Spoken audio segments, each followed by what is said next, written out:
Second Book of Kings, chapter 7. Elisha replied, "Listen to this message from the Lord. This is what the Lord says. By this time, tomorrow, in the markets of Samaria, 6 quarts of choice flour will cost only 1 piece of silver, and 12 quarts of barley grain will cost only 1 piece of silver." The officer assisting the king said to the man of God, "That couldn't happen even if the Lord opened the windows of heaven." But Elisha replied, "You will see it happen with your own eyes, but you won't be able to eat any of it." Now there were 4 men with leprosy sitting at the entrance of the city gates. "Why should we sit here waiting to die?" they asked each other. "We will starve if we stay here, but with the famine in the city, we will starve if we go back there. So we might as well go out and surrender to the Aramean army. If they let us live, so much the better. But if they kill us, we would have died anyway." So at twilight, they set out for the camp of the Arameans. But when they came to the edge of the camp, no one was there. For the Lord had caused the Aramean army to hear the clatter of speeding chariots and the galloping of horses and the sounds of a great army approaching.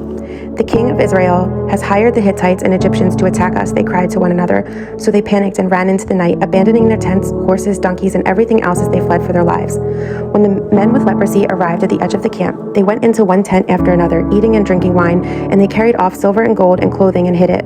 Finally, they said to each other, "This is not right. This is a day of good news, and we aren't sharing it with anyone. If we wait until morning, some calamity will certainly fall upon us. Come on, let's go back and tell the people at the palace." So they went back to the city and told the gatekeepers what had happened. "We went out to the Aramean camp," they said, "and no one was there. The horses and donkeys were tethered and the tents were all in order, but there wasn't a single person around."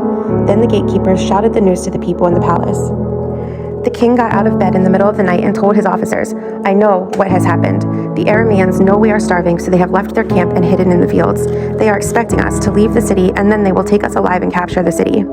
One of his officers replied, "We had better send out scouts to check into this. Let them take 5 of the remaining horses. If something happens to them, it will be no worse than if they stay here and die with the rest of us." So 2 chariots with horses were prepared, and the king sent scouts to see what had happened to the Aramean army.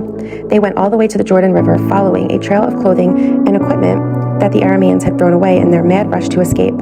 The scouts returned and told the king about it. Then the people of Samaria rushed out and plundered the Aramean camp.